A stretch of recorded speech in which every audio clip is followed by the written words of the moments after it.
Hello, welcome to another tonalist landscape oil painting demonstration. This is your painter in residence, M. Francis McCarthy, and the painting I'm bringing you today has the title of Dawn Trail. It's a 6 by 12, and I painted this a couple days ago, so quite fresh. And in fact, it's my first exposure to this video since having painted it, since I had a day off.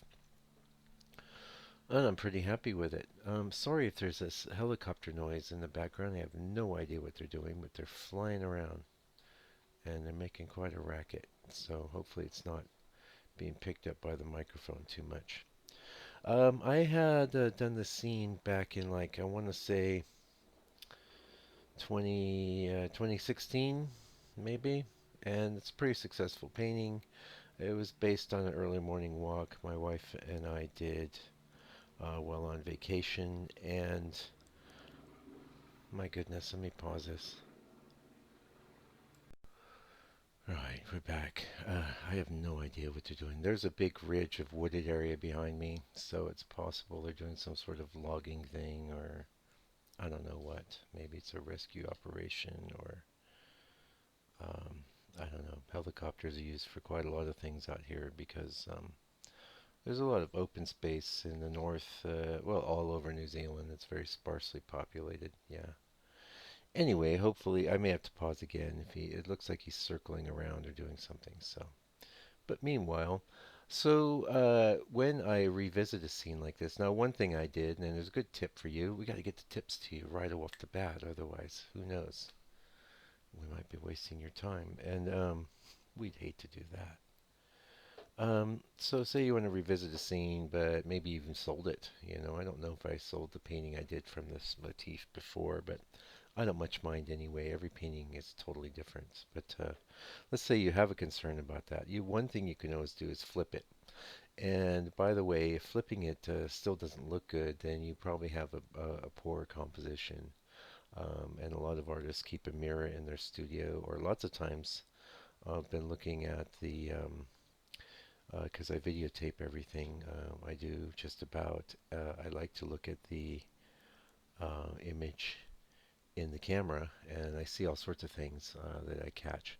One thing I'm sort of seeing in this one, which it's not too bad, but the sky has a lot of striations of color, and that's a feature.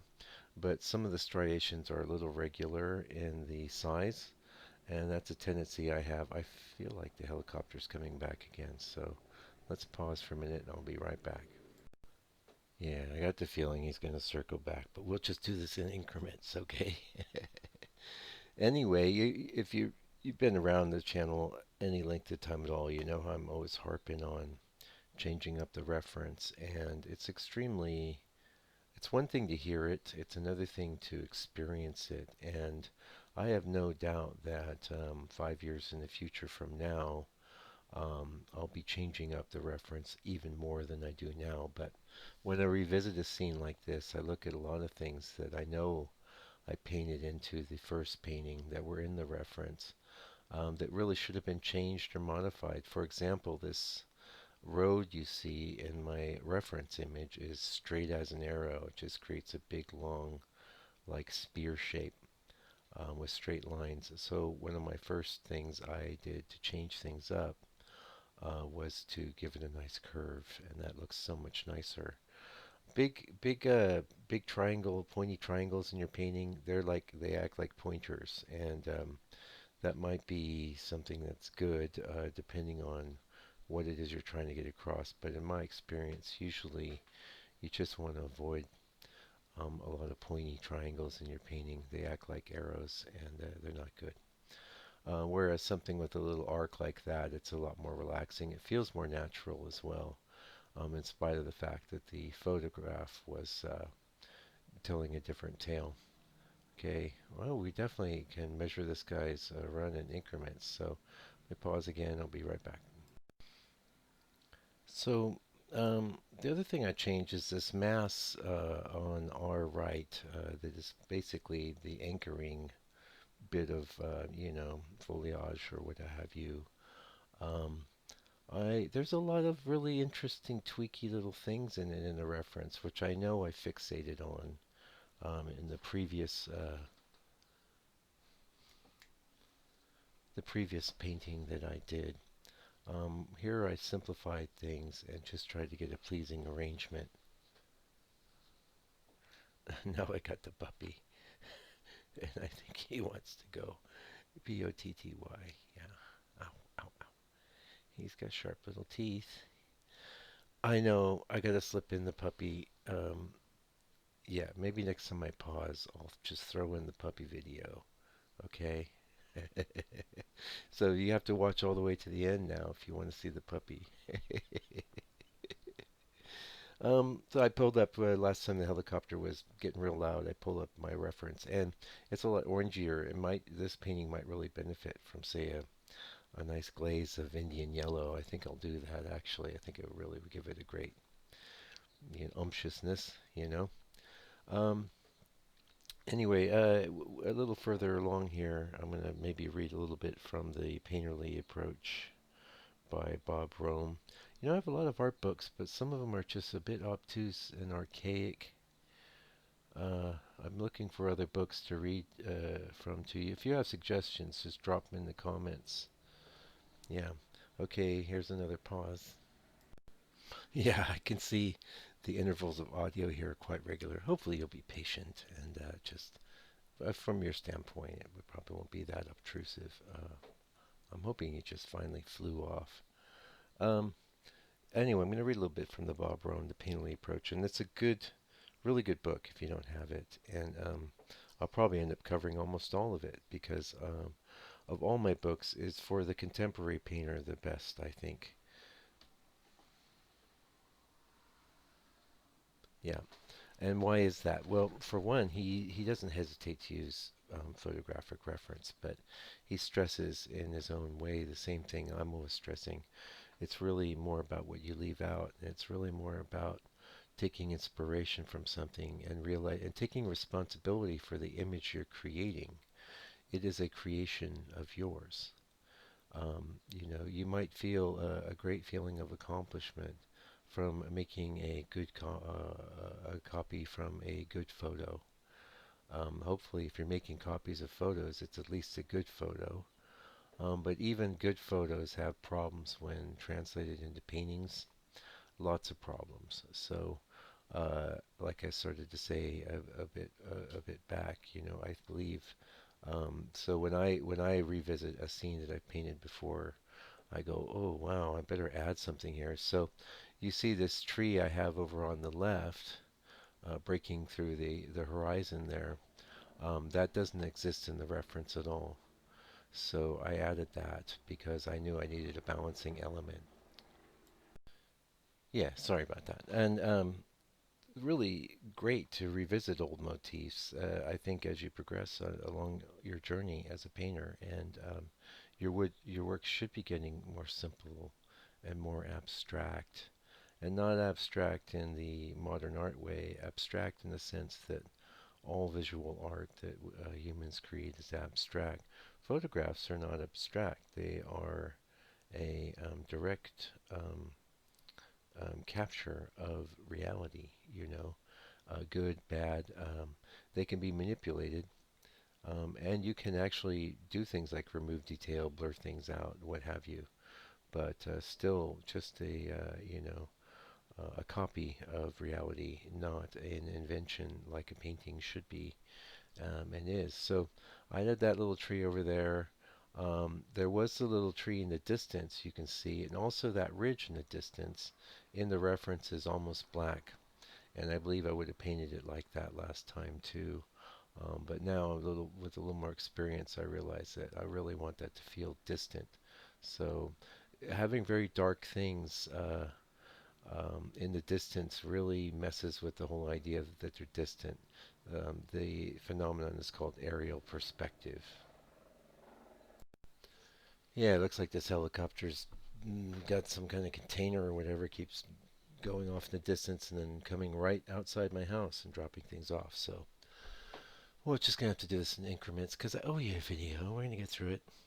Let's do a little reading. This is from the introduction of the book. This is on page 8. And he's discussing what painterly is, what it means. And there's a beautiful painting here. All of his paintings are really nice. Highly recommend checking this book out. Painterly is a term that is used far too widely and often incorrectly when describing art. It seems that drawing is somehow considered a lesser form of fine art. The first thing that I want you to clearly understand is that it is not lesser in any way, it is just different. Painterly and drawing are the two basic approaches to creating art. Each is equally valid. Every approach you have ever heard about is a variation or combination of these two. My hope is for you to understand the differences between the two and find a balanced approach for your own work.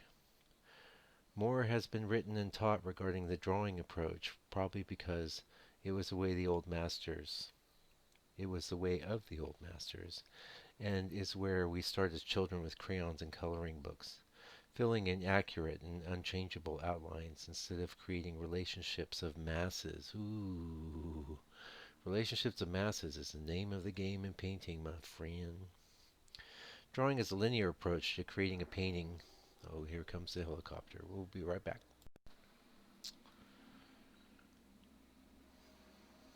No matter how you work, the starting point should be based on one or the other of these two concepts. With a clear understanding of the difference, then you will choose to use one or the other from a position of knowledge. The painterliness and poetry of painting is how we use line, edges, and masses to suggest and express ourselves as artists. As with literature, the poetry of painting suggests rather than fully describes the subject, as in a textbook or technical manual. A work started in a linear approach can be finished in a painterly and poetic manner by losing the edges and definition. Sorry, puppies. He likes to go for these wires over here, causing the viewer to become engaged in thought and the interpretation of the subject and mood. The painterly approach suggests form, detail, and mood from the start, as each part relates to the poetry of the whole. So not a lot there, but beautifully written and so apt, isn't it? Wow, that's great. So masses, you concentrate on the masses, and for painting, it's a better way to go. And if you see at the beginning of this video, I always do I call it a drawing, but it's always a mass drawing. Um, and line is a part of it as far as just kind of figuring out where the shapes are going to be. But it's not long before I start going in and just working with masses. And this is one of the reasons why I wouldn't start with like a charcoal drawing or a line drawing. I would always do something with my brush. Yeah, because a brush helps me keep in a sort of mass sensibility. By the way, during this latest pause, just for your patience, I have inserted a video of a cute puppy at the end. So hopefully you'll really enjoy that. He's playing with one of his little chew sticks there, and he's a cutie. He's a pretty good boy. Been a lot of work bringing up a puppy again. My last dog was a little older when I got him. Still a puppy, but an older puppy. It's all good. Um, Actually, I'm learning all about peaceful parenting. The last thing I want to kind of say about this painting, the thing that really, it's a sky painting, if you ask me. And it was even more so before I say added that tree over on the right, which is definitely lesser, but having some weight there as opposed to just having it completely open the way I did before. Um, the way I did it before, yes, you see the sky more, but the whole painting feels a little unbalanced. So, I guess you call this a seesaw composition or a steel yard composition. Anyway, it's another painting, and really enjoyed doing it, and really enjoyed presenting it to you today, and hopefully you got something from it. And like I said, books that you think I ought to maybe do some reading from. I may own them, I may not. If I don't, I might pick them up. But suggest them in the comments. One I know I want to hit is Landscape Painting by Burge Harrison. Unfortunately, I don't have that in physical form. Anyway, until I see you again, please take good care of yourself and stay out of trouble.